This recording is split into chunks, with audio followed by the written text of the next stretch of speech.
Bonjour à tous et à toutes et bienvenue à ce webinaire dédié à un sujet essentiel pour les entrepreneurs et les professionnels, la force des soft skills. Je suis Cédric Eddy, Digital and Communication Executive chez Innovation Factory. Nous sommes un incubateur et accélérateur de startups innovantes au sein de notre campus de 1000 m² situé au cœur de Yaoundé sur la nouvelle route Bastos. Nous proposons 2 programmes d'accompagnement gratuits de 6 mois pour 2 types de profils d'entrepreneurs, notamment un programme d'incubation Newbie qui cible principalement les porteurs de projets encore en phase d'idéation de leur projet, un programme d'accélération Cracker qui, lui, est dédié aux entrepreneurs ayant déjà créé leur entreprise, dont le besoin est plus axé sur le développement et l'expansion de leur structure. Donc, en plus de notre accompagnement gratuit pour les entrepreneurs, nous mettons à disposition au sein de notre campus des espaces de coworking alloués pour des périodes courtes ou longues. Ces espaces comprennent des postes de travail individuels en open space, des salles de réunion, des salles de workshop, des bureaux privés, ainsi qu'un café-terrasse et une bibliothèque numérique d'où je vous parle ce matin. Alors, les soft skills. Lorsqu'on parle de compétences professionnelles, on distingue souvent 2 catégories. Lorsqu'on parle de compétences professionnelles, on distingue souvent 2 catégories, à savoir les hard skills, qui sont ces savoir-faire techniques mesurables, et les soft skills, qui sont ces compétences et qualités humaines et relationnelles qui façonnent notre manière de collaborer, de résoudre des problèmes et de manager. Alors, pour un entrepreneur, les soft skills sont bien plus qu'un simple complément. Elles sont un levier stratégique. Elles permettent de fédérer une équipe, d'adapter son leadership selon les situations, de négocier efficacement et de surmonter les défis complexes avec créativité et empathie. En d'autres termes, elles transforment vos compétences techniques en résultats concrets. Aujourd'hui, nous aurons le plaisir d'échanger sur l'importance des soft skills aux côtés de 4 intervenants qui sont des professionnels expérimentés, des entrepreneurs et des chefs d'entreprise. Ensemble, nous explorerons plusieurs points clés. Premièrement, définir ce que sont les soft skills, comprendre leur rôle essentiel dans le développement professionnel et entrepreneurial, étudier des cas concrets à travers l'expérience de nos intervenants et ensuite découvrir des conseils pratiques pour développer et appliquer ces compétences dans votre quotidien. Pour guider nos échanges, voici quelques questions que nous aborderons. Pourquoi les soft skills sont-elles indispensables? Comment ces compétences favorisent-elles la croissance d'une entreprise? Comment développer et améliorer ces soft skills? Alors, tout au long du live, tout au long du webinaire, n'hésitez pas à poser vos questions directement dans le chat pour que nous puissions répondre avec les intervenants. Donc, sentez-vous libre d'échanger avec nous. Nous répondrons de façon spontanée aux questions que nous recevons. Alors, qu'est-ce que les soft skills? Les soft skills, ce sont des compétences comportementales, on l'a déjà dit, et relationnelles qui facilitent les interactions avec les uns, avec les interactions avec les autres, la gestion de soi et des situations complexes. Alors, voici quelques exemples de soft skills. Attention, il y en a tellement, mais là, nous avons répertorié 5 exemples de soft skills qui sont d'ailleurs toujours les soft skills les plus recherchés dans l'univers entrepreneurial et professionnel aujourd'hui. Premièrement, il y a la communication, donc la capacité à exprimer clairement ses idées et écouter activement. Il y a le leadership qui est une qualité très importante pour les entrepreneurs, qui est donc la capacité à motiver et à inspirer une équipe. Il y a la créativité et la résolution des problèmes, qui veut donc dire trouver des solutions novatrices face aux défis qu'on peut rencontrer dans le cadre du développement d'un projet ou de développement d'une mission.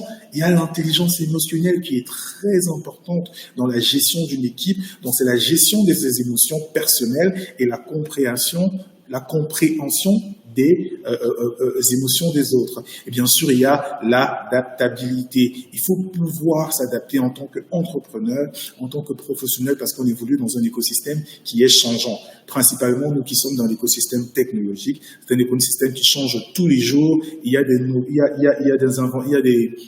des innovations tous les jours. Il faut pouvoir s'adapter à chaque fois pour mieux orienter, pour mieux adapter son produit, mieux adapter son offre et même mieux adapter son organisation en fonction de la cible et en fonction des tendances actuelles.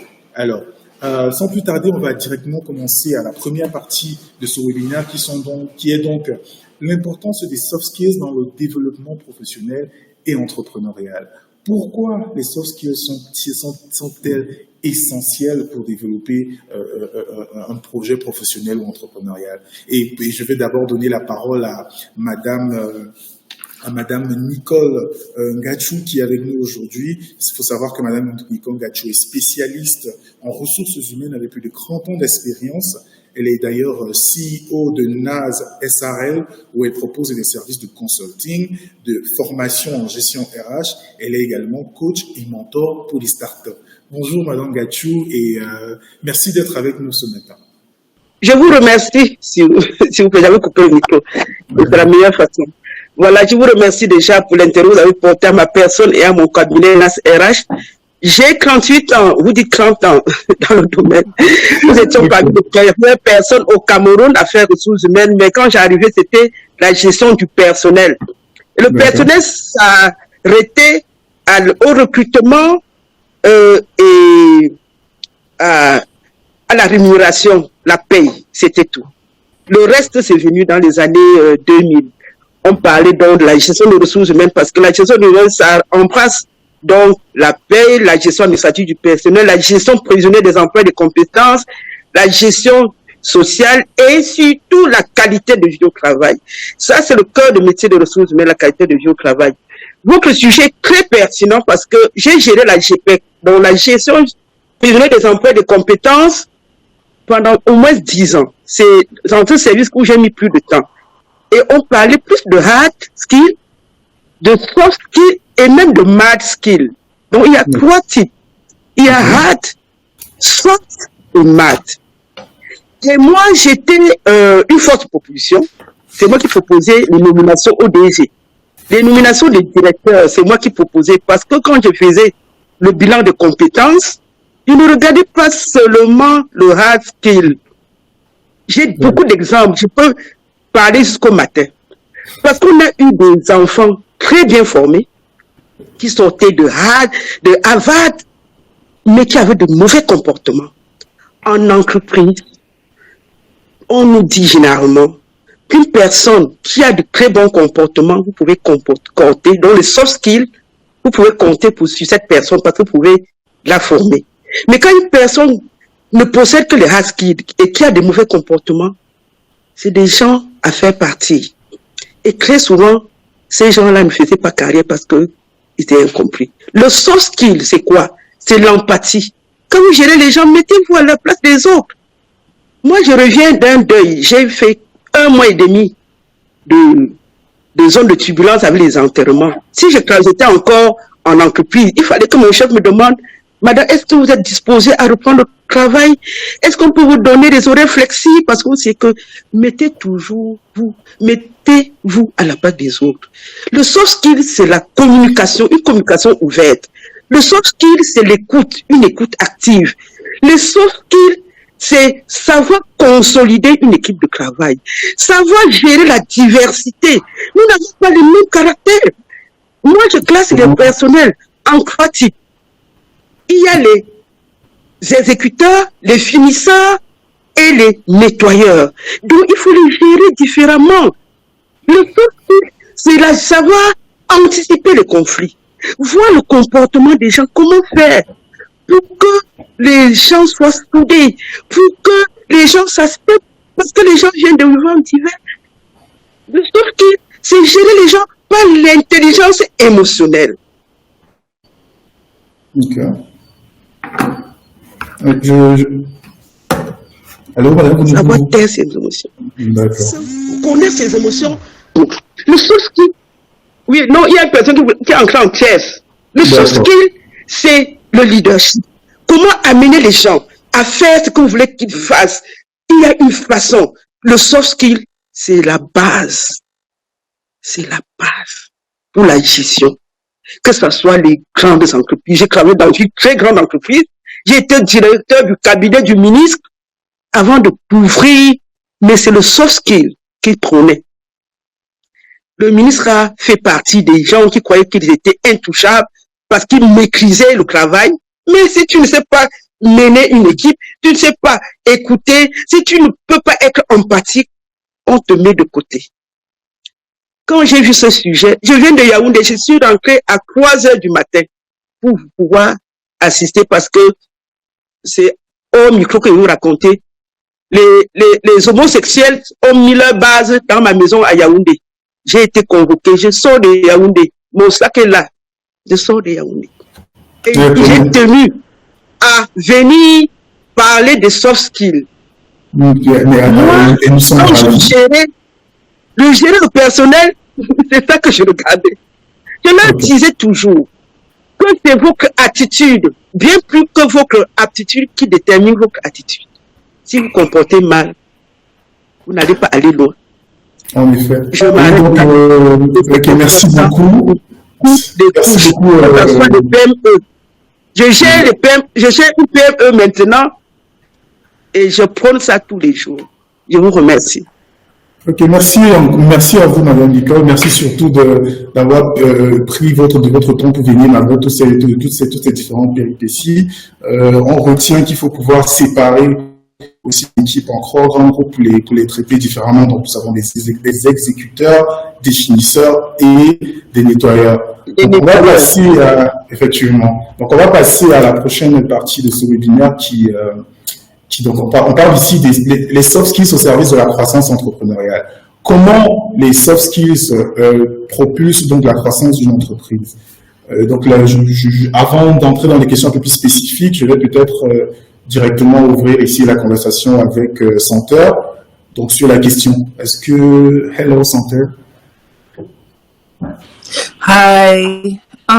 So I think your question is, how do soft skills contribute to the growth of a company? So I'll start with my own personal experience. As you know, I work. Let me just. I'll double in French. A word I don't know in French, and then I'll go back to English. Okay. All right. Okay. Donc, je suis dans le domaine des relations publiques, communication stratégique, et quand nous avons commencé, on était à 3, ça veut dire mes 3 partenaires, mes cofondateurs. Et on a commencé le travail à 3 plus un consultant. Et on gérait tout. Ça veut dire à partir de stratégie, exécution, tout, c'était nous. À 4, on était à 4 à le faire. Maintenant, on s'est dit, comment est-ce qu'on peut bâtir cette entreprise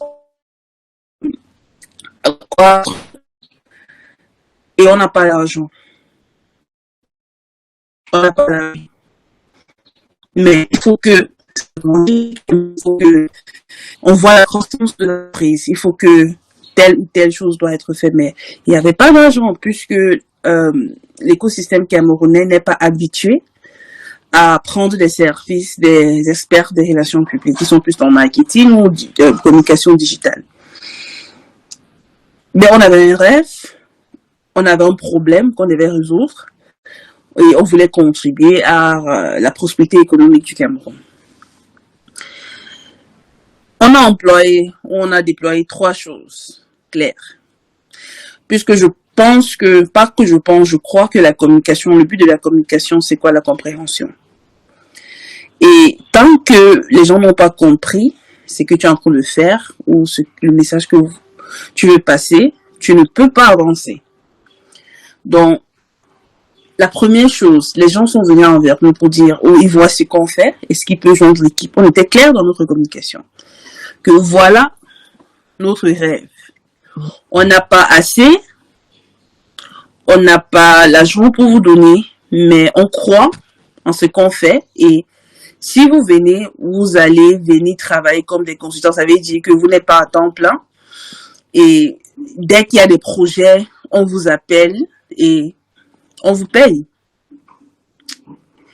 Et les gens se sont dit, ok, allons-y. C'est comme ça que une personne est venue, 2 personnes.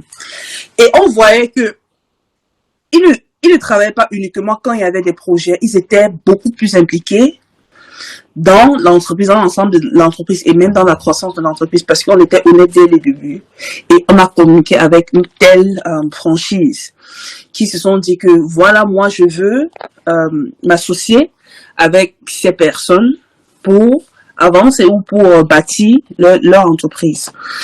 La deuxième chose, c'est aujourd'hui je peux dire qu'on a une équipe qui est très solide.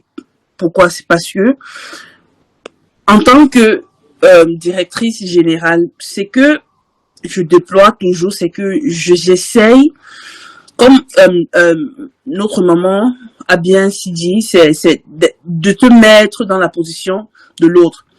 Qu'est-ce qu'on fait? On est à 99% des femmes, n'est-ce pas, dans notre équipe. Et si quelqu'un m'appelle le matin pour dire que là où je suis, je ne peux pas me déplacer parce que l'enfant est tel. Je ne peux même pas me fâcher. C'est que je dis que reste chez toi, prends soin de ton enfant. Tout ce que je veux faire, tout ce que tu peux me dire ou tu peux venir en retour pour me dire c'est que, où est-ce que tu as laissé tel projet? Et est-ce que telle personne peut prendre le relais et tout? Pour moi, c'est de me mettre dans la position de nos employés. Toujours, dans l'empathie joue beaucoup. Quand tu comprennes exactement c'est que les gens subissent et ils traversent dans leur vie, ça aide aussi. Parce qu'ils voient que non, franchement, le work culture, comme on dit, the work culture is positive. Il y a une qui est venue, elle venait d'accoucher, elle avait aussi un enfant, elle n'avait pas de nounou à la maison. Qu'est-ce qu'on a fait? On a arrangé son emploi de temps pour lui donner plus de 3 jours à la maison, qu'elle travaille à la maison en gardant l'enfant, ou elle venait au bureau avec son bébé. Donc, l'empathie est toujours, on dit, en anglais, on dit emotional intelligence. N'est-ce pas? Je sais pas comment on dit ça en français, mais emotional intelligence est clé pour nous. Et intelligence émotionnelle. Ok. Intelligence émotionnelle, c'est ça. On emploie ça presque tous les jours. Il y a aussi les gens qui subissent, nous les femmes, chaque mois, il y a des femmes, la majorité de nous, on a des douleurs. Mais il y a les douleurs qui sont graves, qui envoient les femmes à l'hôpital. C'est pas à négliger.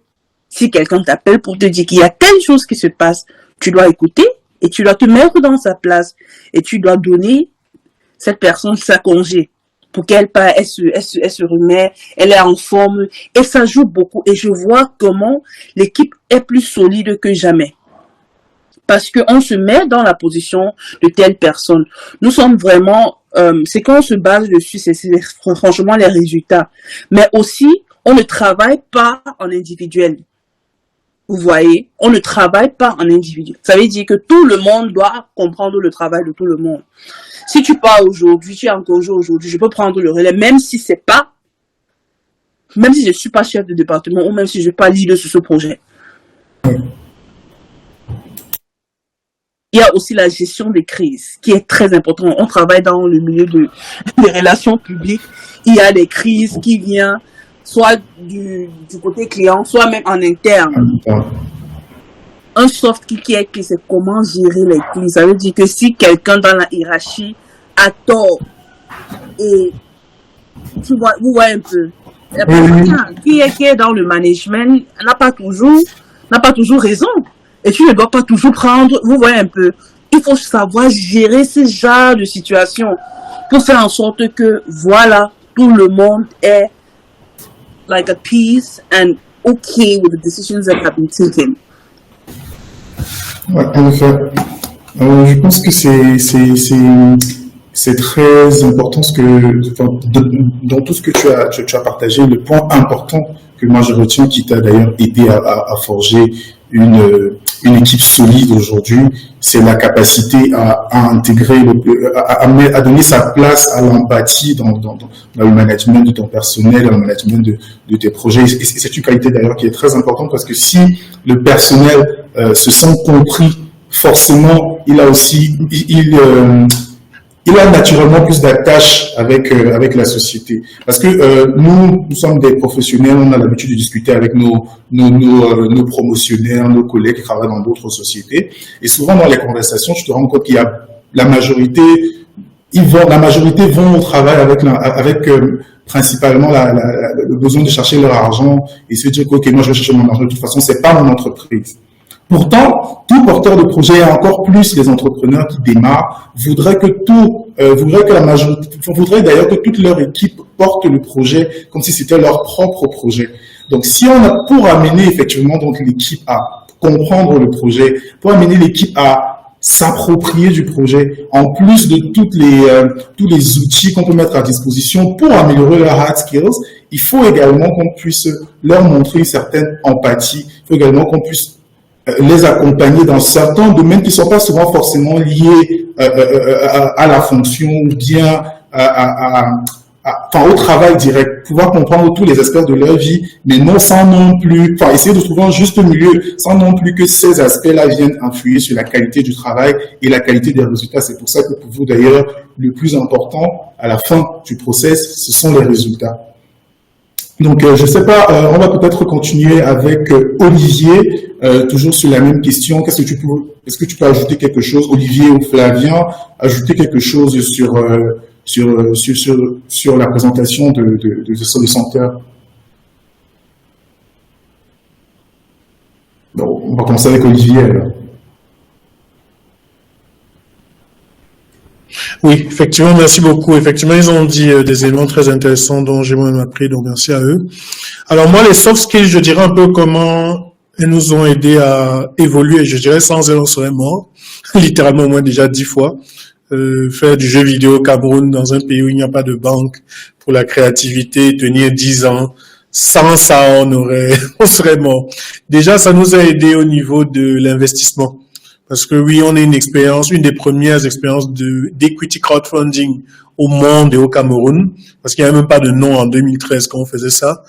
Le fait d'ouvrir son capital et les gens prennent des actions, ça n'avait jamais été fait au Cameroun avant nous, en tout cas via Internet. Donc on a été, je crois qu'on a été la première expérience d'equity crowdfunding de l'histoire du Cameroun. Et effectivement, ça a pu être possible parce qu'il y avait énormément de transparence, comme a dit Santerre. Je me rappelle, on avait demandé aux actionnaires que voilà, il fallait qu'ils mettent 40 millions pour qu'on ait le droit de commencer à dépenser l'argent.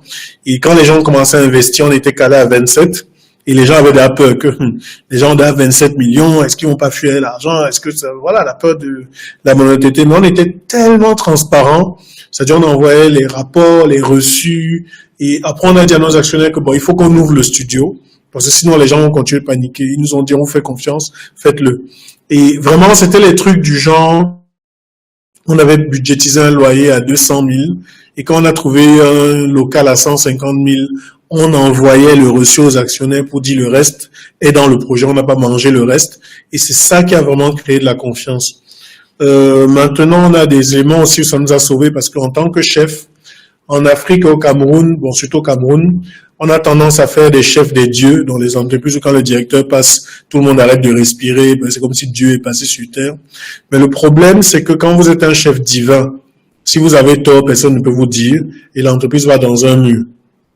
Donc, Kiro, ça nous a énormément sauvés parce qu'il y a des jours où je n'avais pas raison et c'est l'intuition d'un employé qui nous a fait prendre de bonnes décisions. D'ailleurs, même beaucoup de moments, on va dire miraculeux, ne sont pas dus à moi. C'est dû à un employé qui a eu une intuition, qui a même fait un truc et créer un environnement où les gens ont cette liberté d'essayer et d'assumer. Ça aide pas mal et ça se base justement sur les soft skills que vous mettez en place. Le fait aussi de rire ensemble est important. Quand les gens entrent au studio, les gens qui sont soit habitués à travailler ailleurs, quand ils entrent à Kiro, ils sont étonnés à quel point nous on rit toute la journée. C'est-à-dire on se fait des blagues. On est constamment en train de rire entre nous en fait. Alors que voilà, Kiro c'est un endroit où tu peux laisser ton porte-monnaie. Là on a un frigo depuis quelques jours et justement on a les blagues genre tu laisses ton jus 4 jours, tu n'as pas peur que quelqu'un boive ça ou t'empoisonne. Et on ne dirait pas, mais dans le Cameroun d'aujourd'hui, c'est une grâce qu'on a réussi à créer vraiment. On s'entend bien avec 98%, on va dire, des anciens employés. On a un groupe WhatsApp ensemble, on prend des nouvelles. Donc, vraiment, c'est des trucs, c'est des grâces que c'est les soft skills qui font ça. Et je dirais, on est en Afrique, et effectivement, il y a ce côté, parce que je le dis à tous les entrepreneurs de façon très réaliste, il y a à la fois des entrepreneurs, en fait, il y a beaucoup d'entrepreneurs malhonnêtes qui effectivement exploitent les gens, les torturent, ne les payent pas, mais il y a aussi beaucoup d'employés malhonnêtes qui, comme on a dit, prennent votre entreprise pour leur fonctionnariat où ils ne vont rien faire, pour juste avoir leur argent et faire leur vrai business à côté. Donc, il y a cette équation de la confiance qui au Cameroun est compliquée. Et effectivement, les soft skills vous permettent de ne pas devenir absolu. Si vous devenez au Cameroun faire des affaires en disant que vous allez se mettre gentil, vous allez attirer les gens qui vont vous piller dans votre boîte. Enfin, du moins, vous allez avoir des gens qui vont vous piller et qui vont vous raconter ce que vous voulez entendre, mais ils sont en train de rien faire. Mais si vous êtes trop dur aussi, vous allez être quelqu'un qui brise les gens et c'est pas bon.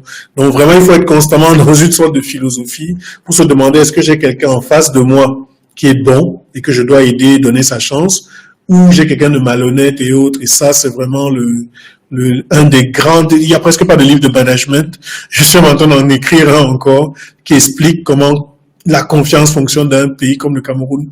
Il y a des règles que vous trouverez dans aucun livre de Dale Carnegie, ça c'est sûr. Maintenant, moi je pousse la soft skill même au niveau du recrutement. Quand je recrute à Kiro, il y a un formulaire avec 40 questions existentielles. Parce qu'au final, dans mon entretien d'embauche, avant que tu arrives, j'ai réalisé un truc. Les gens qui sont mauvais n'arrivent pas à supporter des questions honnêtes.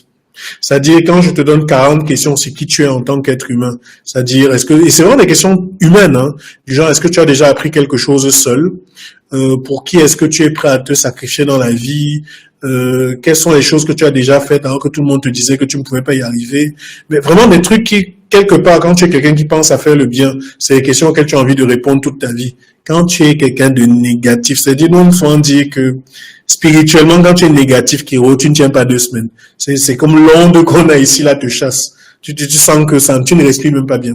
Tout comme moi, quand je suis dans un endroit rempli de gens méchants, j'arrive pas à bien respirer. Je suis allergique à ça, et voilà. Donc, c'est des trucs que, voilà, qui finalement font plus l'entrepreneuriat qu'on croit. Et, moi, je rajouterai en dernier, parce que je suis un peu long, la prière. Ça, je le dis sous le contrôle de tous les entrepreneurs dans la pièce. Honnêtement, l'entrepreneuriat, c'est 90% de prière, 10% de tout ce que nous, on croit qu'on contrôle. C'est-à-dire 90% des choix, des mots tu évolues reviennent à est-ce que je fais ce que Dieu attend de moi ici? C'est-à-dire répondre à la question à tous les matins est compliqué. Les pivots, les changements de produits, les trucs, prier et écouter. Parce que l'autre problème, c'est écouter.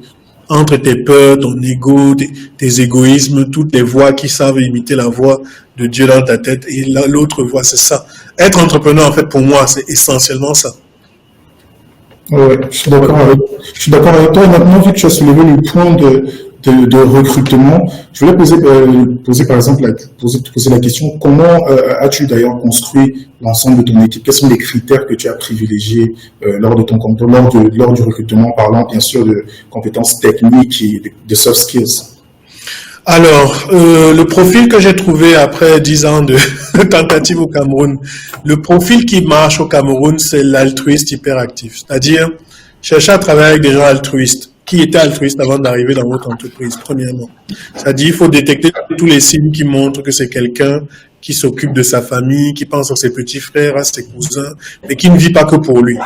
Très important. Le deuxième point, c'est l'hyperactif. J'ai réalisé, surtout dans un domaine comme le nôtre, que c'est des vocations. Selon le métier que vous faites, il faut travailler avec les gens qui ont une vocation. La vocation, c'est comme être médecin. C'est un métier qui est tellement exigeant que si tu viens là seulement pour l'argent, tu ne vas pas tenir. Donc, c'est les gens qui sentent que, bon, moi, je veux faire un métier. Et même si Dieu n'a pas vraiment, et même, il faudrait que Dieu descende avec la lumière et les anges pour me dire d'arrêter de faire ce métier, pour que moi, je m'arrête. C'est ça que vous cherchez. Moi, je dis souvent que pour que moi, j'arrête de faire du jeu vidéo, de la création, il faut que Dieu descende, me dise avec tous les anges. Mais s'il vient par les effets spéciaux, je n'arrête pas. Et même, je suis pas sûr que vous obéir. C'est ça, la passion. Le monde entier pouvait me dire, Madiba, on fait pas les jeux vidéo en Afrique. J'ai dit, je vais faire. Donc, il faut chercher des gens qui ont ça par rapport à leur métier. Et c'est pas un truc que vous inventez. Le deuxième point, effectivement, c'est l'intelligence émotionnelle. C'est-à-dire, il faut chercher des personnes faciles à vivre, qui pensent au compromis. Parce que vous pouvez avoir quelqu'un qui est techniquement bon, qui est Mais il faut être honnête, au Cameroun, on est tous de gros traumatisés. Tout le monde marche avec au moins 200 traumatismes dans ce pays. Et je crois que quand on va régler la pauvreté, une des carrières qui va donner beaucoup d'argent, c'est psychiatre. Parce qu'en fait, ce qui fait qu'aujourd'hui, ça donne parce qu'on est pauvre. Mais je promets que le Cameroun, on est tous des moi inclus, hein. Tous là, on se dit, j'avais payé littéralement un psy qui nous avait accompagné pendant 6 mois. Et tout ce qu'il avait découvert, donc il ne pouvait pas me dire c'était un secret professionnel, mais comme il disait, c'est un miracle que les gens se lèvent pour venir travailler parce lui, il était en bain. Donc, quand il écoutait les gars, il disait qu'il allait s'asseoir en disant, mince. Et c'est les gars là qui font les jeux que nous on voit là. Même moi, quand il m'écoutait, il dit, mais comment tu veux te lever le matin avec tout ça? Et c'est un peu ça, mais justement, c'est des trucs qu'il faut prendre en compte dans notre environnement. Ouais. Ok, donc je pense qu'on retient tout ça et on rappelle. Je vais finir, excuse-moi, c'est aider les gens finalement à utiliser leur maladie mentale comme un moteur. Voilà, c'est parce que souvent ils peuvent pas régler leurs problèmes, mais tu peux leur apprendre à canaliser ça pour que déjà se sentir en sécurité, très important. Il y a une déformation que les bonnes personnes ont au Cameroun. Si tu es quelqu'un de compétent au Cameroun, ta survie en général dépend de ta capacité à résister aux ordres. Parce que la plupart des gens qui nous dirigent donnent des ordres un peu cons. Donc, quelque part, souvent pour rester compétent, tu t'es entraîné à résister à l'ordre, à ne pas faire confiance à ce qu'un supérieur te dit. Maintenant, quand tu es dans un environnement comme Kiro, dans lequel, bon, la hiérarchie est un peu compétente, souvent tu as le réflexe du fighting d'abord et il faut maintenant créer la confiance et ça, c'est dur. Parce que, voilà, tu as un côté, tu te demandes à quel endroit le gars, si on va m'entuber, à quel endroit il va nous donner. Et c'est un des trucs, voilà, qui est challengeant. Ouais.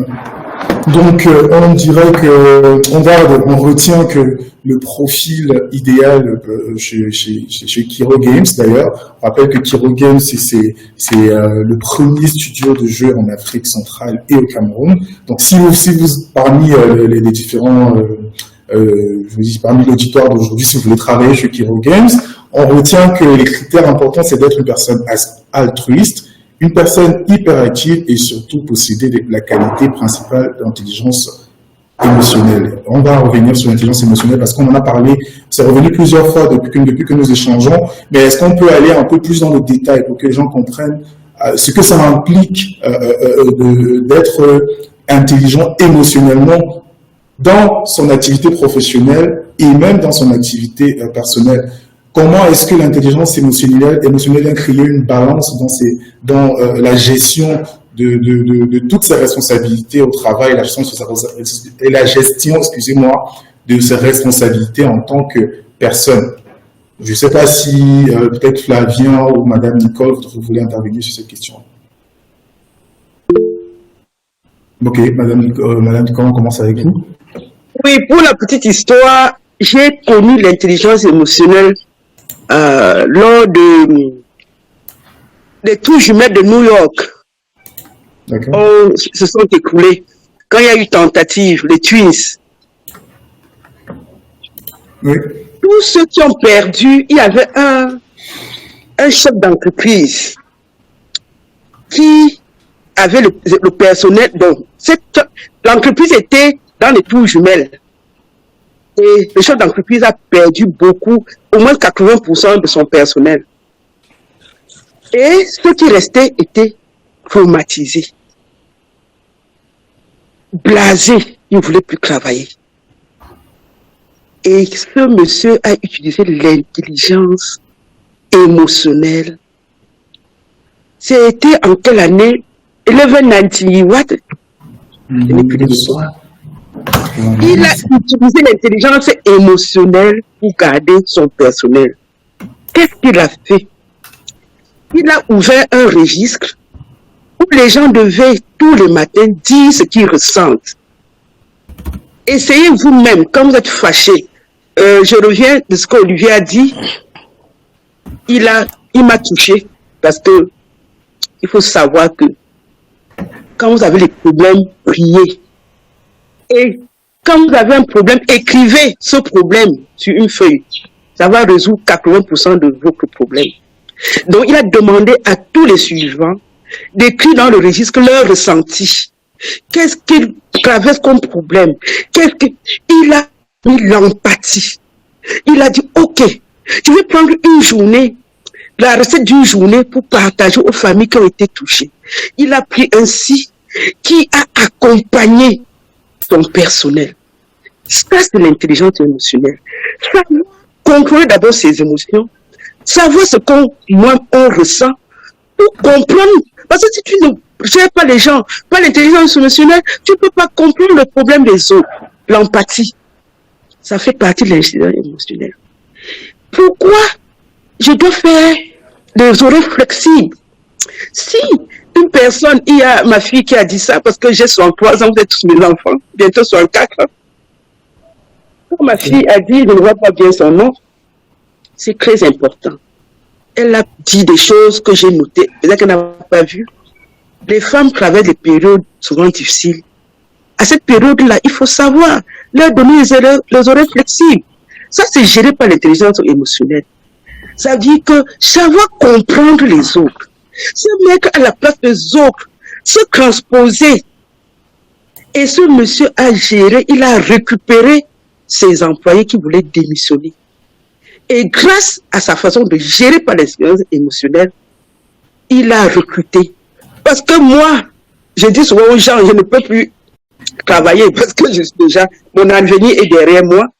Si je devais encore travailler, je devais demander quand une entreprise te pose la question que pourquoi vous et pas les autres. J'allais lui demander aussi que pourquoi je dois travailler chez vous et pas d'autres entreprises. Parce que l'intelligence émotionnelle, c'est inné. Il y a les gens qui ne savent pas être empathiques. Ça dépend de leur enfance. Ça dépend de comment on les a formés dès l'enfance, comment on les a élevés, comment on les a éduqués. Ils ne savent pas être empathiques, ils ne savent pas comprendre les autres. C'est leur problème. Vous vous rendez compte? Soyez quand même empathique. Gérez par l'intelligence émotionnelle. Quand une personne perd un manque cher, quand la personne vient, soyez ouvert, posez les questions si ça va, ça ne va pas, vous pouvez prendre les congés anticipés. Si cette personne avait déjà pris le congé, s'il vous plaît, vous pouvez avoir les horaires flexibles. Je comprends que vous passez une période difficile, essayez d'écouter. L'écoute active vient aussi de l'intelligence émotionnelle. La communication ouverte, tout ça, c'est le soft skill, l'intelligence émotionnelle. Je vais vous donner le titre de ce livre, c'est mon livre de chevet. Géré par l'intelligence émotionnelle. Les gestionnaires de ressources humaines, parce que nous pouvons voir les hommes. Moi, on avait un cas d'école quand j'étais à l'université où les gens de France et Télécom se suicidaient en cascade. En France, on a chargé 4 DG.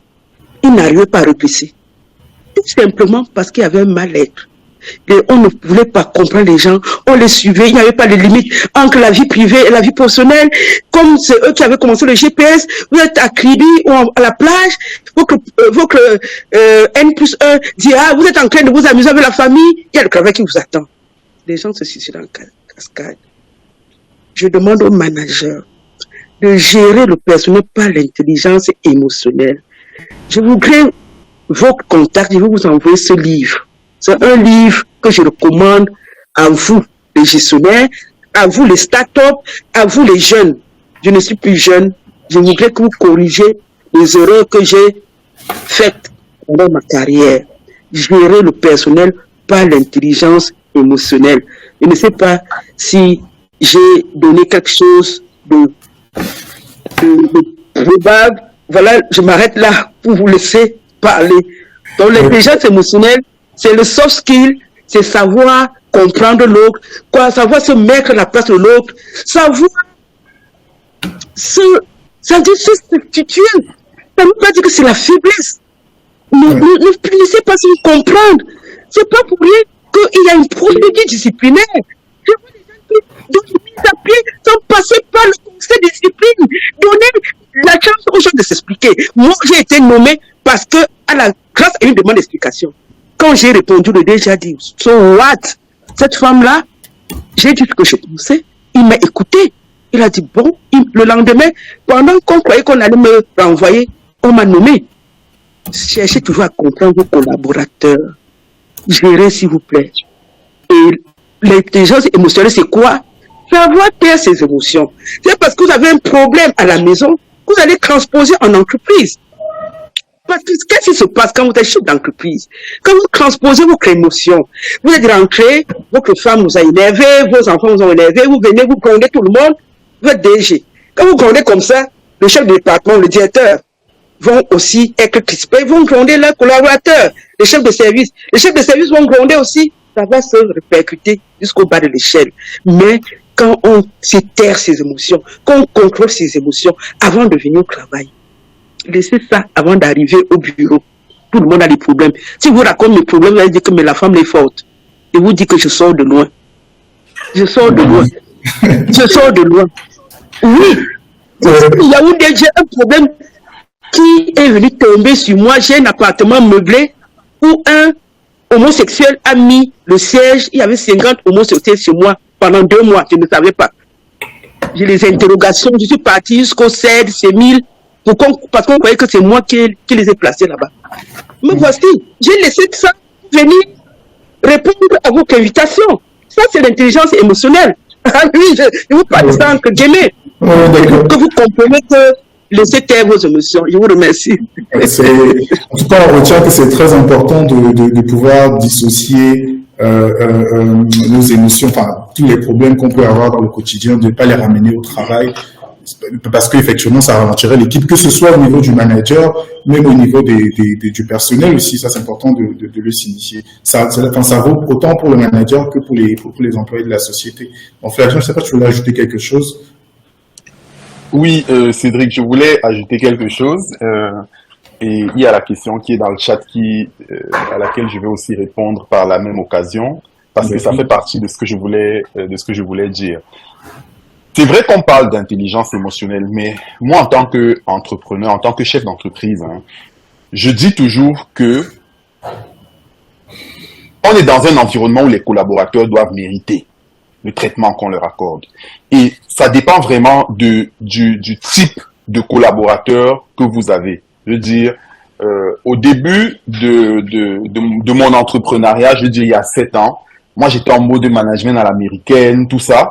Mais après, j'ai pris du recul et je me suis rendu compte que, écoute, à la ferme, c'est pas le management à l'américaine, c'est le management directif. Les gars ne comprennent pas toujours ce qu'on a à leur dire parce que ils n'ont pas forcément le niveau pour comprendre ça. Donc, moi, je veux nuancer un peu en disant que il faut, en plus d'avoir cette capacité à gérer ses propres émotions, à comprendre et gérer les émotions des autres, il faut avoir une capacité à comprendre à quel niveau se trouvent les personnes à qui on s'adresse. Parce que parfois, malheureusement, les personnes vont prendre toute cette démarche, tous ces engagements, les conventions qu'on organise pour eux à la fin de l'année, pour présenter le plan d'action de l'année, pour évaluer l'exercice écoulé. They take it for granted. Et c'est pour ça que j'ai aimé la question qui est apparue dans le chat. Parce que parfois, vous avez juste des personnes en face de vous qui ne comprennent effectivement pas pourquoi tout ça est fait. C'est pour ça qu'en tant que porteur de projet, en tant que promoteur, c'est important d'être dans une démarche d'éducation. Vraiment une démarche d'éducation afin qu'ils comprennent et hire fast, fire fast.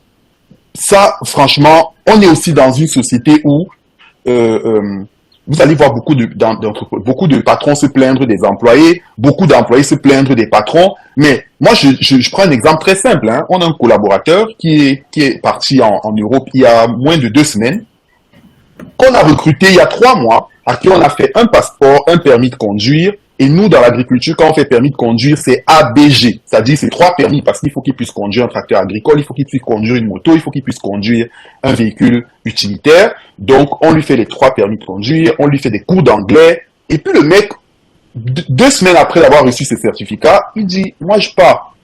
Et moi, c'est même sur WhatsApp que j'apprends. Donc, parfois, vous avez aussi des collaborateurs comme ça qui ne réalisent juste pas que ils sont privilégiés. Et donc, il faut pouvoir pondérer équitablement qui le mérite réellement, qui ne le mérite pas, qui n'est pas encore au niveau où on peut se permettre de faire ça avec lui et on lui laisse le temps de se mettre à jour. Sinon, vous avez aussi la tendance à devenir un centre de formation où les gens viennent et partent et on n'a quand même pas des ressources illimitées. Je dis, moi, j'ai bien envie d'être dans le jeu vidéo pour mourir 10 fois comme Olivier, mais dans mon secteur d'activité, on meurt une seule fois. Donc, Du coup, on a intérêt à vraiment, je veux dire, bien pondérer. Maintenant, pour terminer sur la question, lorsqu'on parle de croissance, de la contribution des soft skills dans la croissance entrepreneuriale, moi, je suis dans l'agriculture et je dis souvent à mes pairs, à mes amis, que tu peux produire 10 ans, ton entreprise ne va jamais changer. Je veux dire, si moi j'ai une entreprise qui fait de l'élevage et de la transformation de poulets de chair, je peux élever les poulets 10 ans, les vendre. Ce n'est pas en faisant ça que l'entreprise va passer de 50 millions de chiffre d'affaires à 50 milliards. Hein. Jamais de la vie.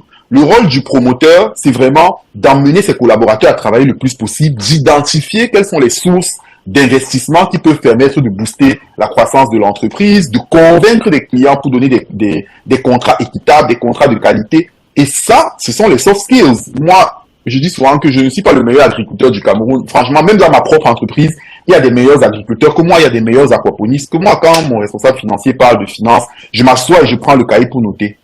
Mais je suis un chef d'orchestre. Et c'est donc là où les soft skills sont importantes. Ok. Merci beaucoup, Flavien. Je pense qu'on a fait le tour sur le sujet. Je pense que ce qu'on peut retenir ici, c'est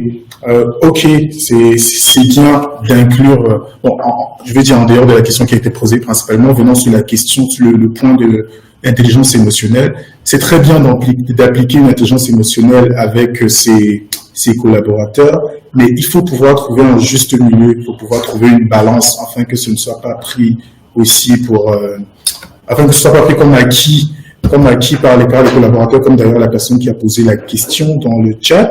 Je pense que Olivier et Nicole voulaient intervenir. Je vais vous donner la parole. Donc, Olivier. Oui, je voulais répondre à la question de mon ami Net que je connais et je peux lui dire que j'ai passé les 5 dernières années, peut-être même 6, à avoir cette question tous les matins, genre comment tu fais? Parce que tu sais qu'il faut être gentil, mais tu as toujours l'impression que c'est pris pour de la faiblesse dans un environnement comme le nôtre. Et je peux dire que j'ai littéralement trouvé la solution il y a 2 mois. Hein. Je dors beaucoup mieux maintenant. Parce qu'avant, les dissonances mentales que ça te donne, tu vieillis plus vite. Non, en fait, le truc, c'est quoi? C'est premièrement, ce que j'ai compris, c'est on ne négocie pas le standard. Parce que le dilemme qu'on a en tant qu'entrepreneur moderne, c'est qu'on sait que les gens dans notre secteur ne viennent pas former techniquement. Donc, de toute façon, il faut former les gens.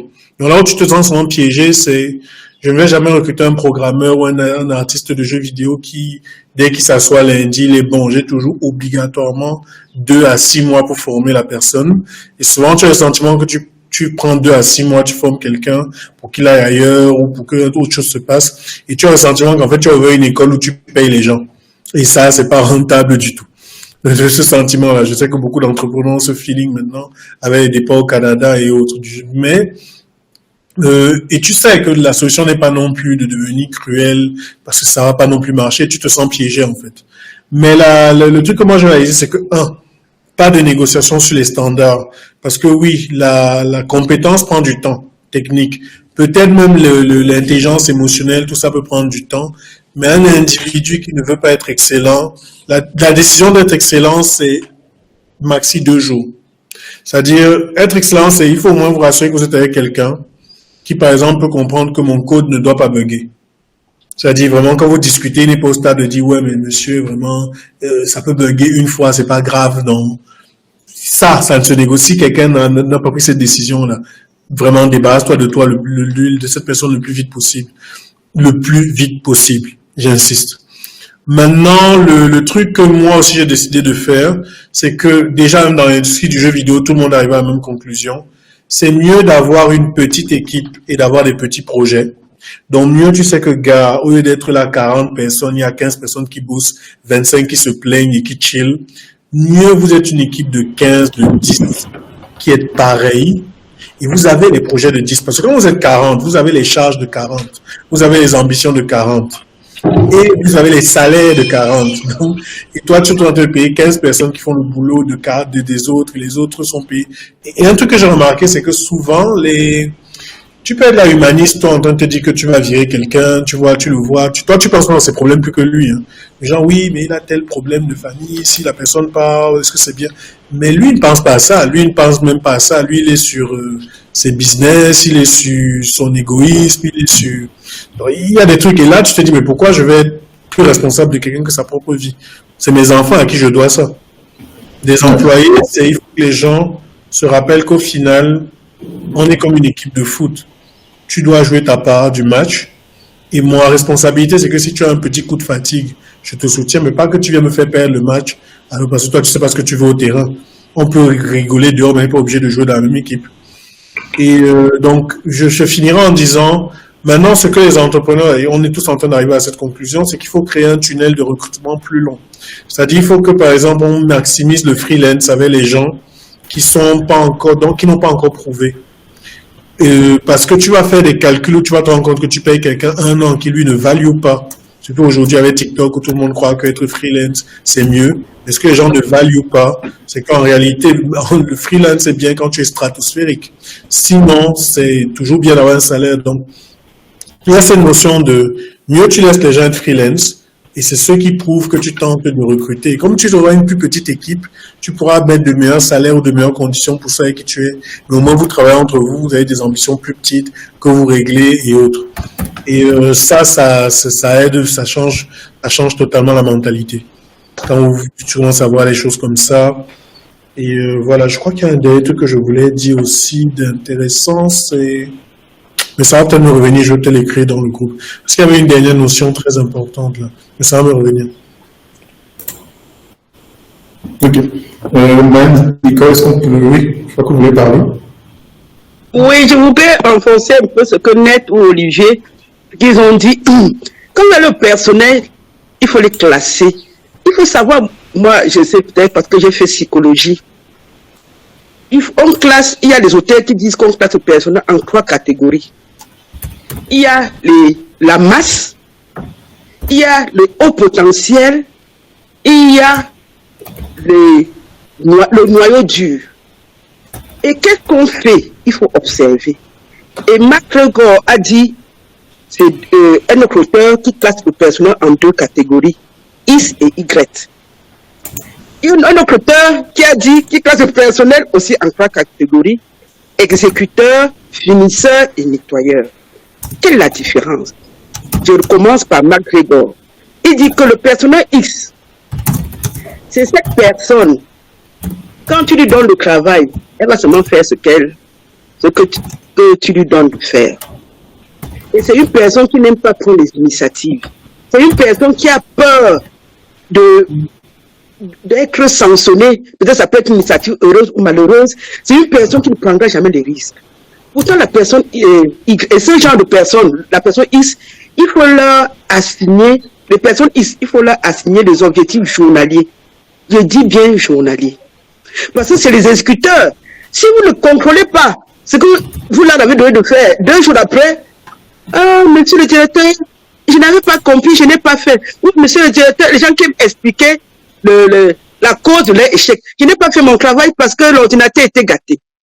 Par contre, le personnel Y, c'est les gens qui sont les leaders, qui veulent prendre le devant, qui ne justifient jamais leur échec. Si la machine est gâtée, il va aller même au cybercafé faire son travail. Il va même louer une machine. Ce sont les gens qui prennent le devant. Comptez sur ce genre de personnes. Donc, la personne X, vous commencez à suivre cette personne parce qu'il faut se débarrasser, Olivier, de la personne X. Les exécuteurs, c'est les personnes X. Hein. Les finisseurs, c'est comme X, mais qui aiment toujours dire que je n'ai pas fait le travail parce que Olivier ne m'a pas donné les éléments. Tu es parti vers Olivier pour demander l'information. Est-ce que tu as remonté l'information? Tu as fait le feedback? Mais le nettoyeur, c'est la personne Y qui prend les initiatives, qui fait machin. Je suis parti à l'Université catholique l'autre jour pour parler de le 2e thème, entrepreneuriat. J'ai dit que je vais implémenter ça chez moi. Pourquoi, Olivier? Les gens ils viennent travailler parce qu'ils veulent résoudre leurs problèmes sociaux. J'ai dit, ne soyez pas comme ça. Venez travailler parce que vous m'apportez quelque chose. Soyez le porteur de projet. Et l'entrepreneur, il vient étudier ça dans mon cabinet, vous venez avec les projets et vous suivez les projets. Quitte à ce que le cabinet porte le projet et vous donne soit les royalties, soit une partie, soit il ne faut pas venir, j'ai le climatiseur chez moi, j'ai le wifi illimité, j'ai les bureaux bien machin, ils viennent, ils attendent la fin du mois. J'ai dit non, à partir de 2025, j'ai fixé des objectifs et j'ai dit, il y aura plutôt l'entrepreneuriat chez moi, que les gens viennent avec le projet et portent leur projet. Donc, ne vous découragez pas. Quand vous avez le personnel, prenez le temps. Je dis merci à Olivier. J'ai noté de créer donc un tunnel pour le recrutement, que le recrutement soit plus long. Il ne faut plus recruter pour recruter. Et je donne les conseils aux start-up. Je vais vous donner consultation. Venez me consulter. Je vais vous dire ce qu'il faut faire. S'il vous plaît. Recruter. Ne recrutez pas pour recruter. Je vais vous donner le secret. Consultation, cabinet NAS, RH, situé au-dessus de la Ok, c'était l'espace pub. Merci Madame Nicole pour cet ajout. Olivier, je pense que tu voulais parler de la... Oui, je complétais le truc, mais revenu, parce que là, j'ai parlé beaucoup du point de vue du patron. Maintenant, effectivement, parce qu'on a ce débat avec les collaborateurs, c'est-à-dire, souvent, je peux leur dire que bon, j'ai ce stress et eux, ils me donnent aussi leur réalité et on cherche le consensus. L'autre réalité, c'est qu'effectivement, du point de vue de l'employé, il a sa vie, il essaye d'être loyal souvent à l'entreprise, mais il a aussi des problèmes, des dissonances que lui aussi il vit, parce qu'il peut être dans une entreprise qu'il aime, mais même si vous vous battez pour payer son salaire, il a le stress il ne peut pas planifier sa vie sur 10 ans comme ses amis qui sont Orange, ce genre de choses. Parce que dans nos PME, tu as souvent 2 mois, 3 mois qui sont sûrs. Surtout nous, les entrepreneurs qui sont transparents, ça a le bon côté de la confiance, mais ça a le revers que dans la plupart des entreprises, les gens n'ont pas la trésorerie, mais les employés ne savent pas. Donc, tu vois le DG qui passe là tous les jours en veste, il ne vous dit pas que le compte en banque est vide ou plein. Donc, vous vivez l'illusion que ça va, il y a toujours l'argent. Mais les startups, les PME, comme on est très transparent, tous les employeurs savent quand c'est chaud et quand c'est pas chaud. Donc, ça les fait aussi vivre un stress qui n'est pas facile. Et ce que j'ai trouvé avec l'équipe qui aide de leur côté, c'est de penser à la notion du clan professionnel. C'est-à-dire, quand tu es un employé qui te retrouve dans une situation où tu as tes intérêts personnels, c'est-à-dire tu peux lancer ton voyage pour le Canada ou tu peux rester dans la boîte où tu es. La boîte ne va pas te demander de ne pas aller au Canada parce que peut-être tu as vraiment, regarde, tu as des familles, tu as des trucs, mais peut-être la boîte, qu'est-ce qui te fait que tu te décides à dire à ton employeur que peut-être dans 1 an je vais au Canada pour qu'il ne soit pas surpris et que peut-être vous travaillez ensemble sa transition. Sachant que si ton visa expulse, ne marche pas, comme tu as été honnête, vous pouvez continuer de travailler ensemble. C'est la notion de clan professionnel. C'est-à-dire que les gens qui font des très grandes écoles comme la Cato savent de quoi je parle. Dans le monde du travail, il y a une forme de compétition mondiale qui veut que les gens qui n'ont pas de clan ne réussissent pas. C'est-à-dire, vous allez voir que les gens de la Cato se soutiennent entre eux, les gens de l'Iberman se soutiennent entre eux, parce que c'est comme ça, c'est comme ça sur Terre, tu n'es pas dans un clan. Depuis la préhistoire, tu n'es pas dans une tribu, un clan, tu ne peux pas survivre seul. Vous allez voir que PayPal dans la Silicon Valley, ils ont une PayPal Mafia qui fait que entre eux, ils se donnent les deals, les trucs. Donc, le clan professionnel, par exemple, nous, Kiro, on estime qu'on a un clan qui veut que vous allez voir que les anciens Kiro font beaucoup de choses. On travaille entre nous, on se donne des infos, des tips. Mais ce qui fait que tu comprends que, j'ai intérêt à ce que le clan continue d'évoluer parce que quand je dis que j'ai travaillé à Kiro et que Kiro continue de briller, ça renforce ma valeur à moi. Et beaucoup d'employés, d'anciens employés, on a ce rapport-là.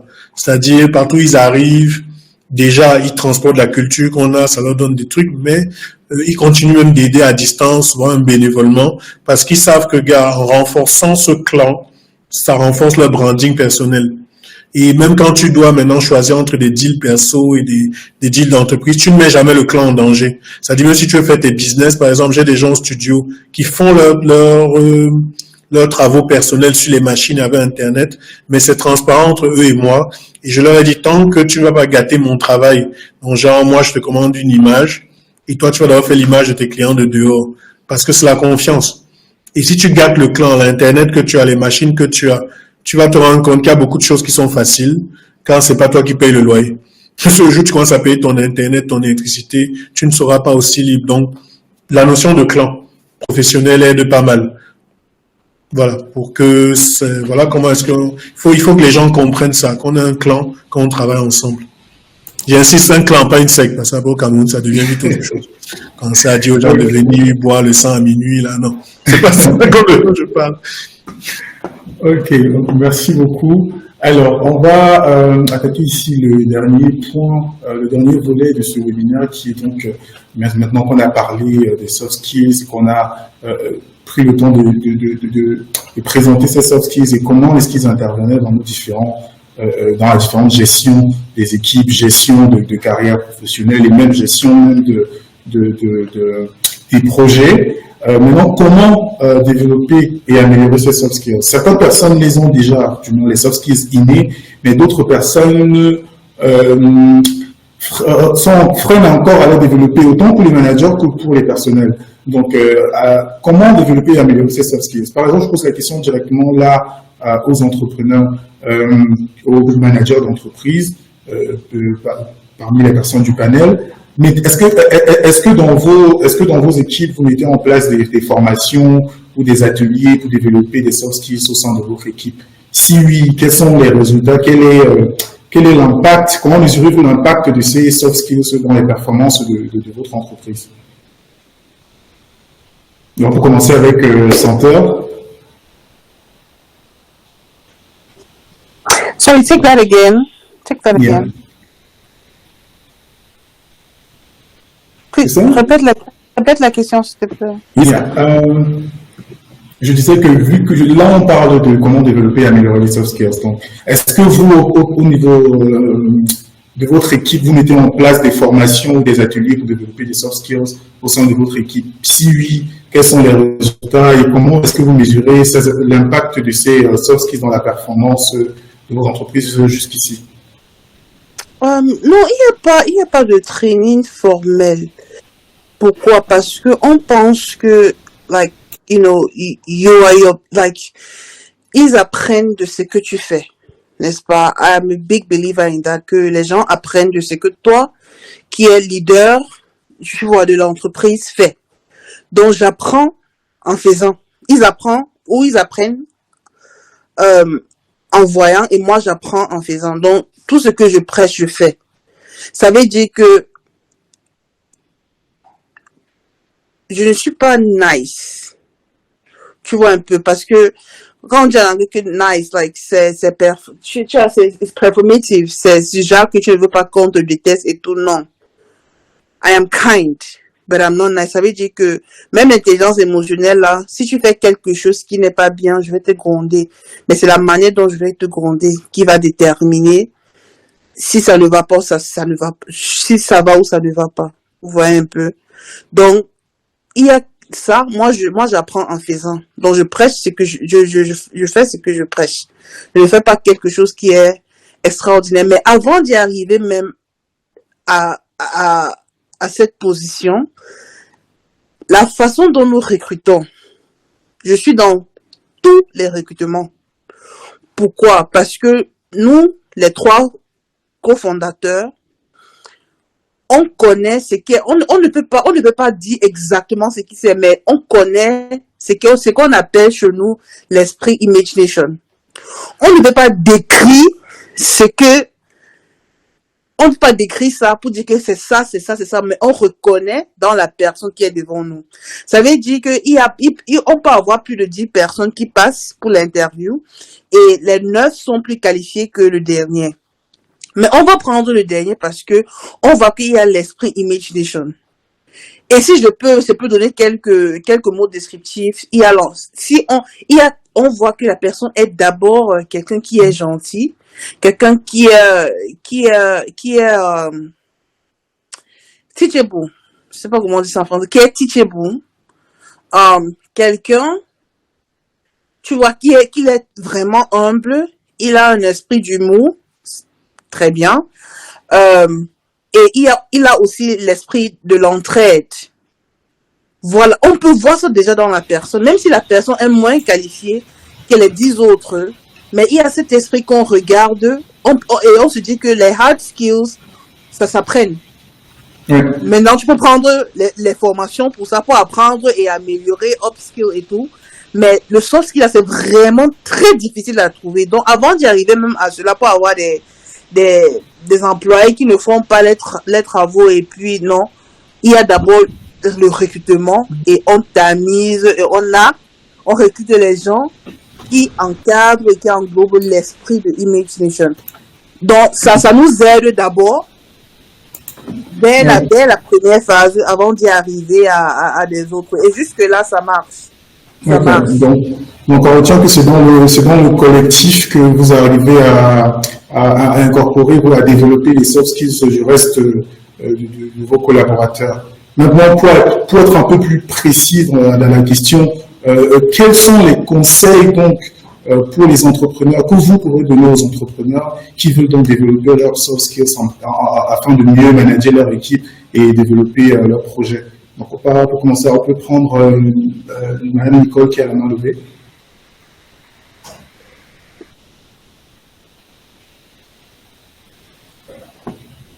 Madame Nicole, est-ce que vous entendez? Cédric, moi je peux, hein. Si tu veux. Ok, allons-y. Ok. Alors, moi je pense que la première des choses, c'est d'abord de se connaître, hein, d'apprendre à se connaître en tant que personne. Parce que on est tous entrepreneurs, mais on n'a pas tous le même niveau de tolérance par rapport à certaines choses. On parle d'entrepreneuriat, mais il faut d'abord se demander est-ce qu'on a entrepris même pour les bonnes raisons, parce que l'entrepreneuriat, c'est pas un parcours de tout repos, et c'est important justement que quand tu es dans un chemin que tu as choisi, c'est beaucoup plus facile d'appréhender certaines choses. Donc pour moi, ce sont les deux premières étapes. Il faut faire ce travail-là sur soi. Une fois qu'on fait ce travail sur soi, on a pris conscience, on sait qui on est, on a pris conscience de ses émotions. Je pense qu'il faut se positionner comme un apporteur de solutions. Parce que en termes de soft skills, on va être exposé à tellement de choses. On va être exposé à tellement de choses que parfois, on a l'impression que tout nous tombe dessus. Donc, moi, je me dis toujours que la première compétence d'un entrepreneur, c'est l'empathie. C'est avoir envie de rendre service aux gens, avoir envie de faire plaisir aux gens. Et gens, ça n'intègre pas seulement ceux qui te donnent de l'argent, c'est-à-dire tes clients. Ça intègre tes partenaires, tes associés, tes employés, comme on dit, les clients internes et externes de l'entreprise. Donc, quand tu as déjà envie de faire plaisir aux gens, même quand il y a des difficultés comme l'employé qui part au Canada ou le client qui te lâche à la dernière minute, tu es toujours dans une logique de comment je résous le problème, pas comment j'accuse, pas qui est-ce que j'accuse. Tu es toujours dans comment est-ce que je résous le problème. Et pour moi, la dernière chose qu'il faut faire, c'est vraiment de se former. Se former à comment communiquer. C'est vrai qu'il y a des gens qui naissent avec ces capacités-là, mais après, dans la pratique, on peut aussi acquérir certaines compétences, apprendre à prendre la parole, écouter les gens, demander aussi des feedbacks sur soi-même, parce que parfois, on a l'impression que quelqu'un va se dire « Non, moi, je suis empathique », alors que non, pas du tout. Le dernier élément que j'ai envie de mettre en avant, c'est comment développer et améliorer ces soft skills. Et là, ça parle vraiment de la question de la transition. Comment faire que les collaborateurs aient aussi envie de développer leurs soft skills? Ce qui rend donc ton parcours plus agréable, c'est la congruence. La congruence. Quelque chose qui manque tellement aux entrepreneurs. Dans notre environnement, c'est fondamental. Quand je parle de congruence, il s'agit de cohérence entre ce qu'on dit, ce qu'on fait, ce qu'on pense. Beaucoup d'entrepreneurs ne l'ont pas. Parce que je reprends la question qui était dans le chat tout à l'heure du monsieur qui demandait parfois tu es bon avec tes collaborateurs mais ils le prennent pour acquis. Comment résoudre ce problème-là? Moi j'ai une amie récemment à qui je disais elle se plaint tout le temps des collaborateurs et pourtant elle est pas mal, elle est pas mal comme entrepreneur, elle est pas mal sur le plan des hard skills, des soft skills, elle est dans l'agroalimentaire comme moi. Et je lui disais ton entreprise à mon avis va difficilement s'élever, va difficilement réussir. Parce qu'elle me demandait comment tu fais pour... moi, ma première employée que j'ai eue il y a 7 ans, elle travaille encore pour moi. Aujourd'hui, son salaire s'est multiplié par je ne sais combien, mais elle est toujours là dans la boîte. Et on a plusieurs personnes comme ça qui, même quand ils partent, soit ils reviennent ou alors ils demandent à travailler à temps partiel parce qu'ils ont des projets à côté, ce genre de choses-là. Et moi, je lui disais, il te manque de la congruence. C'est incroyable, mais l'entrepreneuriat, ça intervient vraiment dans tous les aspects de ta vie. Lorsque tu dis à tes collaborateurs que ton entreprise va devenir très grande dans 5 ou dans 10 ans, et que au même moment, ton fils qui a 20 ans s'en va pour étudier aux États-Unis, bah, ils comprennent juste que si moi j'étais son fils, elle me conseillerait d'aller aux États-Unis plutôt que de travailler dans cette boîte. Et donc, c'est cette congruence-là qui manque à beaucoup d'entrepreneurs qui fait que les employés se disent juste qu'on n'est pas dans le même bateau. Donc, tu auras beau avoir les meilleurs soft skills du monde entier, ils vont se dire, on est là pour travailler pour lui, on est là pour travailler pour elle, et donc, ça sert à rien. Donc, je vais finir sur cette note-là.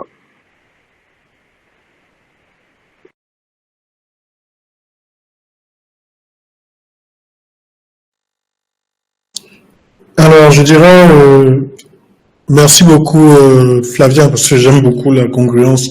Je note, parce que ça peut être très intéressant, effectivement, à développer. Moi, en fait, personnellement, comment est-ce que je développe les soft skills? Déjà, comme a dit Flavien, il faut se connaître soi-même. Et mes recherches m'ont montré qu'il faut beaucoup travailler sur ce qu'on appelle les paradigmes.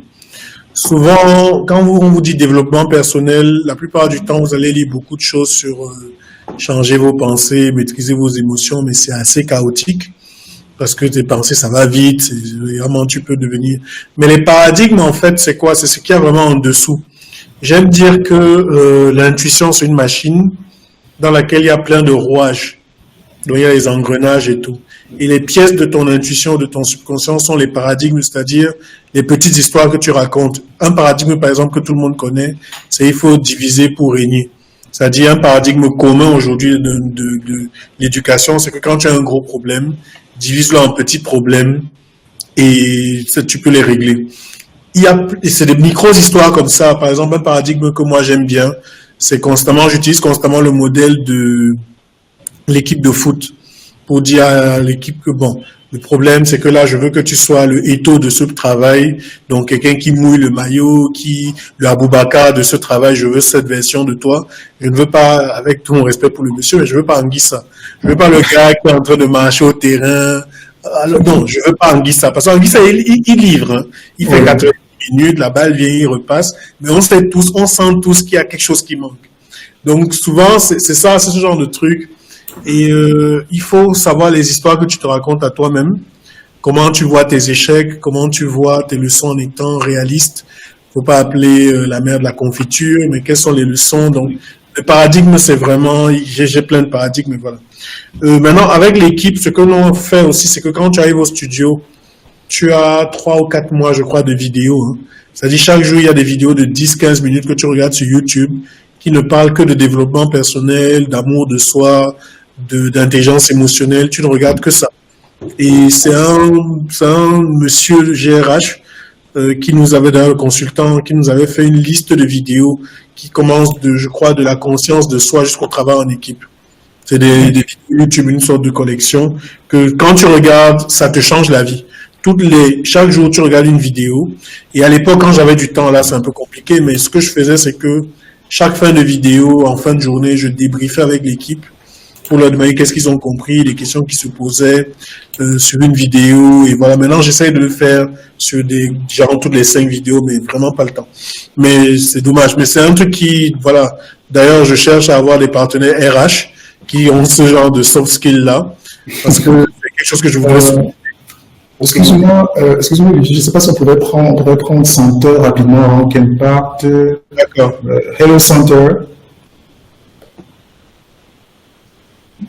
Hi, don't worry. I don't think I have anything closing to say. I'll just answer Nate's question in the comment section, so you can just finish off with the rest. Don't worry. All right. Thank you. Ok, d'accord. C'est pas fini, mais en gros, voilà, avec l'équipe, c'est aussi du team building. Donc, ils sont encouragés à manger ensemble. On fête souvent, à l'époque, on fêtait souvent dès qu'on avait des sorties. Par exemple, nous, dès les anniversaires, on chante tous.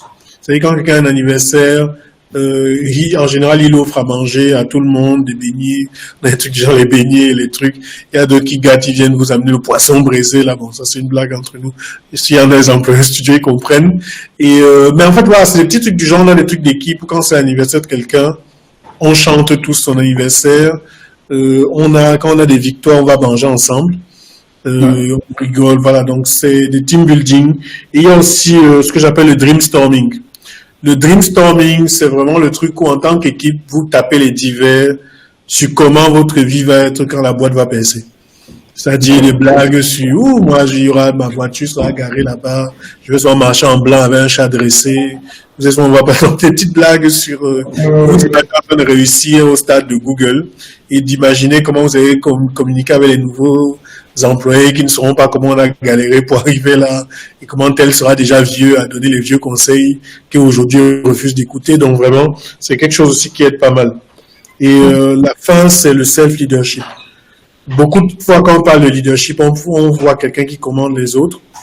Mais en réalité, la clé, c'est ce que Madame Gachou disait, c'est il faut que les gens comprennent qu'ils doivent avoir un self-leadership et avoir ce que nous, on appelle la dynamique de groupe.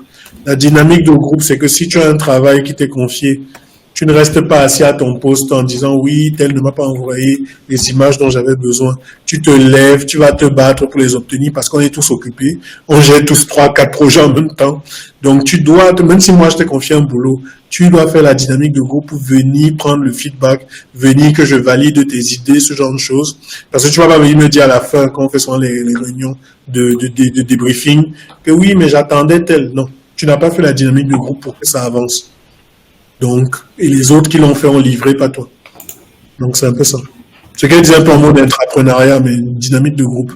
Oui, je comprends. Je pense qu'on va clôturer sur cette dernière question avec Mme Nicole, effectivement. Je vous remercie.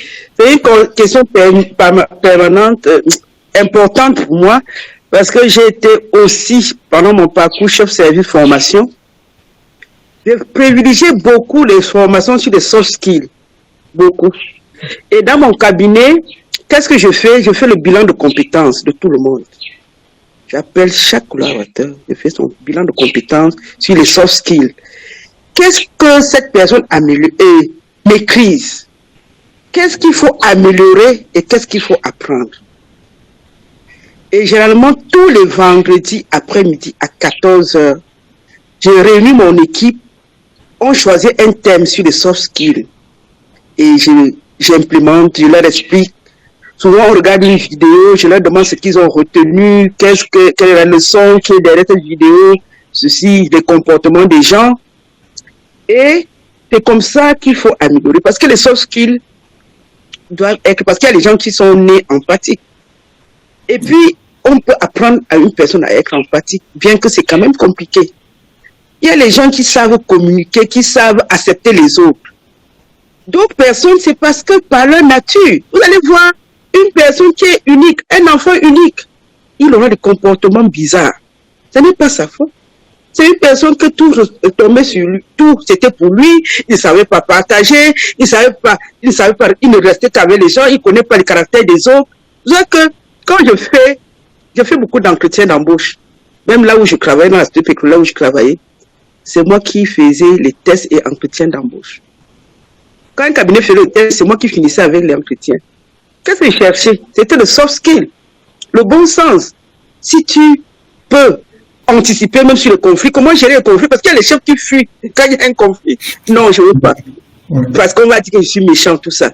C'est ça que je recherchais. Moi, je faisais les tests pour les directeurs. Je sais que pour passer l'entretien des directeurs, il fallait voir les soft skills. Et ces soft skills, on peut s'améliorer. Bien que c'est compliqué, hein, certains comportements, c'est inné, certains comportements, c'est dû à l'éducation. C'est pour ça que mes chers enfants, faites attention, vous avez les enfants, prenez le temps pour leur parler. Donnez-leur une éducation. Parce que ça se passe dans l'enfance. Solidifier leur caractère.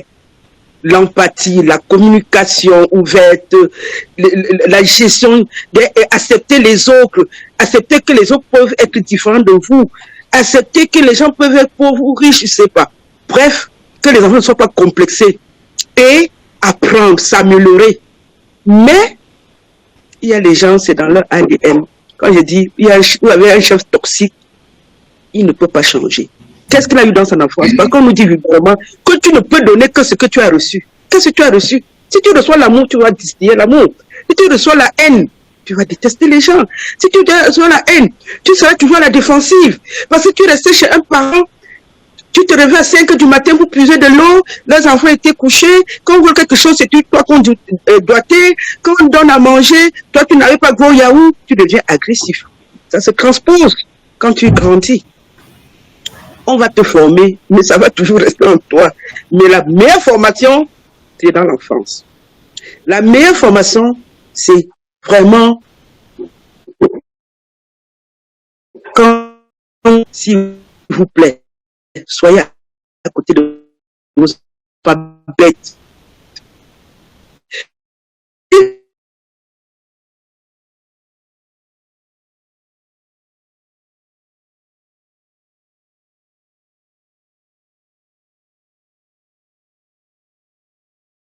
Non, ça ne se passe pas comme ça. Supportez-vous les uns les autres.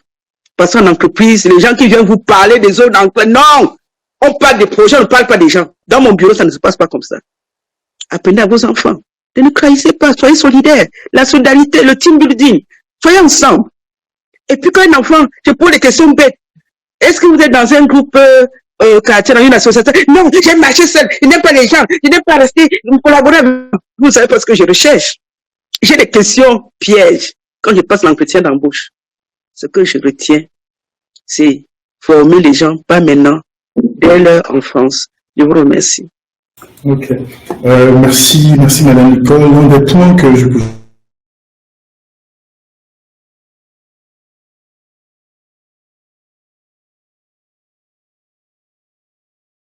de cette notion de feedback continu et peut-être chercher un mentor que vous identifiez comme une personne qui d'ailleurs possède ces soft skills-là.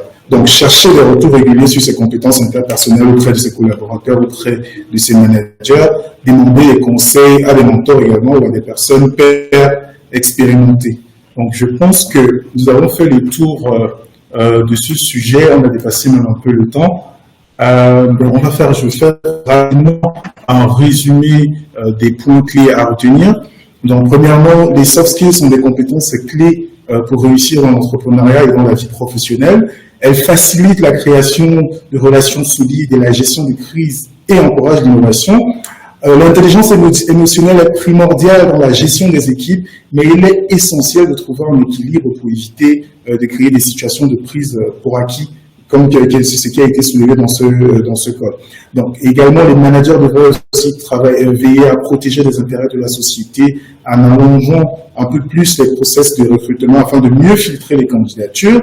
Il est important d'apprendre à se connaître soi-même et de développer son self-leadership pour pouvoir aussi améliorer ses soft skills. Donc, le développement de ces compétences prend du temps, mais peuvent être facilités également par des exercices pratiques et un feedback continu auprès de personnes un peu plus expérimentées. Donc, je vais terminer en vous disant merci à tous, merci à toutes les personnes présentes dans le webinaire, merci aux intervenants pour votre disponibilité, merci d'avoir partagé votre expérience avec nous. Et voilà, et comme je vous ai présenté Innovation Factory au départ, nous sommes un incubateur, nous sommes un centre d'accompagnement, nous sommes ouverts, n'hésitez pas à venir aussi au sein de notre campus pour en apprendre plus sur nous et d'ailleurs voir comment nous pourrons également développer certaines synergies et même aborder d'autres sujets qui sont importants dans le développement entrepreneurial parce que nous, l'accompagnement des entrepreneurs, c'est le cœur de notre métier. Nous avons en ce moment une cohorte de start-up qui est en cours de développement. Donc, eux aussi, des discussions comme ça sont importantes pour eux. Donc, on peut souvent les faire, que ce soit dans le cadre de webinaires ou même dans des ateliers pratiques. Donc, sans plus tarder, on va maintenant arrêter cette session. Merci une fois encore et je vous souhaite à tous de passer une bonne fin de journée. Et on se dit à plus tard. Merci beaucoup.